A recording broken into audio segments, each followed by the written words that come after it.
आमचा विजय होणार. ही आता औपचारिकता येणाऱ्या 3 तारखेला तुम्हाला कळेल, दिसेल. आणि लोकांचा पाठिंबा आम्हाला आहे, लोकांनी आम्हाला आशीर्वाद दिला आहे. तुम्हाला 3 तारखेला 100% दिसल्याशिवाय राहणार. तर तुम्ही मालवणमध्ये स्ट्रिंग ऑपरेशन केलेलं आहे, मालवणमध्ये पैशाचं वाटप होतं असं तुम्ही दाखवते, काय परिस्थिती आहे तिथे?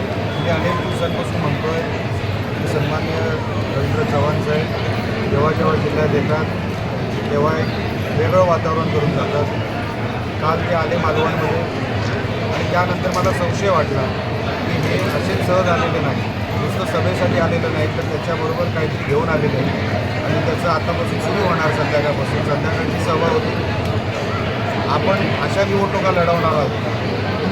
मी जेव्हा घरात गेलो, मला जेव्हा कळलं रोज 2-2, 3-3 बॅगा जो मालवणमध्ये अशी 6-7 घरं आहेत तिथे ह्या ठेवल्या जातात आणि तिथून डिस्ट्रीब्युशन होतं व त्यांचे कार्यकर्ते तिथून येऊन घेऊन जातात.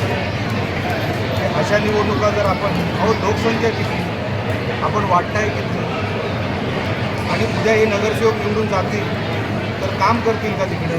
ते म्हणतील अरे पैसे दिलेत आम्ही तुम्हाला, आम्ही कशाला काम करू? ते वसुलीच्या कामाला लागते. उद्या जर चुकून हे निवडून गेले तर हे थांबवलं पाहिजे कुठेतरी. हे कल्चर नाही आपल्या जिल्ह्याचं, हे कधीच नव्हतं. हे काही लोक बाहेरून आली आणि हे कल्चर इकडे ह्या जिल्ह्यामध्ये आणलं, हे थांबलं पाहिजे. हा माझा प्रयोग आहे. मी माझ्या त्या आपण जेव्हा लाईव्ह केलं तेव्हाही मी सन्मान्य विनोडेकर हे जुने भाजपचे कार्यकर्ते यांनाही मी सांगितलं साहेब ही पद्धत बरोबर नाही. पंड्या सावंत जुना कार्यकर्ता भाजपचा, मी सांगितलं बरोबर नाही. पण हे कधीतरी थांबणार आहे का नाही? अशा निवडणुका घेऊन फायदाच काय? एका 15,000च्या अंदर असलेली जे काही लोकसंख्या आहे, मतदार आहेत, काही चालवलं नाही आणि आम्ही ते सहन करावं. हेच मी मागच्या काही दिवसांपासून सांगतोय ना की ते येतात, गडबड करतात आणि त्यांना दुसरं काय नाही, जिरवाजिरवी. विकासाचा अजेंडा कुठे आहे? हे आले असते. काल मालवणला सभा झाली, कणकवलीला मला वाटतं सावंतवाडीला सभा झाली. विकासाचं ब्लूप्रिंट दाखवलं असतं, विजन डॉक्युमेंट दाखवलं असतं, जे आम्ही दाखवतोय उद्या, तर एक समाधान वाटलं असतं की बघा आम्ही हे प्लॅन शहरामध्ये ठेवतो, हे आमचं विजन आहे शहरासाठी. त्याच्यातलं काही नाही. तुम्ही येणार, ते धुमाकूळ घालून जाणार, गढूळ करणार सगळं वातावरण. हे काय मला पचणारं नव्हतं आणि म्हणून निर्णय अधिकाऱ्यांनाही सांगितलं निवडणुकीच्या आणि सन्मान्य तिकडचे PI जगताप साहेब यांनाही सांगितलेलं आहे हे आम्ही 24 तास आता तुम्हालाही विजिलन्स करावं लागेल. स्पेशल स्क्वॉड तुम्हाला प्रत्येक जिथे जिथे निवडणूक आहे तिथे स्पेशल स्क्वॉड नेमावं लागेल आणि जसे तुमचे विजिलन्सला आहे तसे आता आमचे कार्यकर्ते शिवसैनिक विजिलन्सला आहे.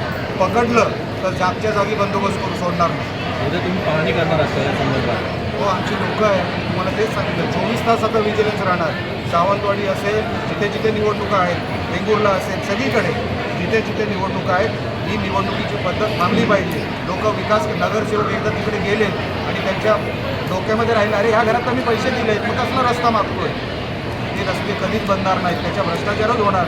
रस्त्यामधून मला काहीतरी मिळावं, ह्याच्यातूनच घर चालणार.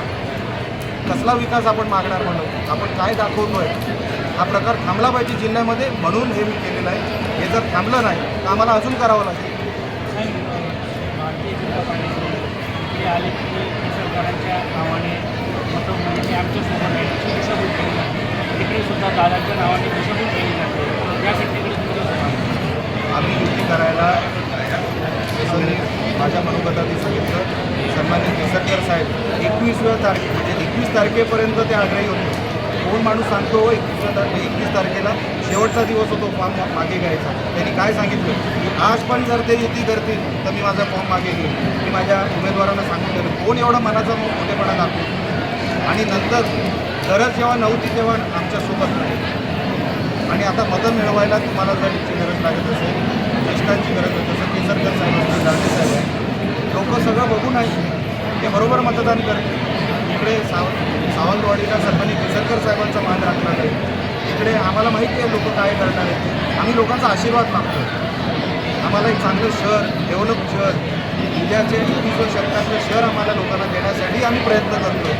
पण हे जर प्रकार होत राहतील, लोकांची दिशाभूल करतील, काही लोक फसतील, तर शहर तिथल्या तिथेच अडकून बसेल. अडकू नये म्हणून हा आमचा सांगायचा प्रयोग. एकीकडे 10,000चा आकडा कालचा होता, आता अपडेट झाला. भाजपचे जिल्हाध्यक्ष म्हणतात की तुमचा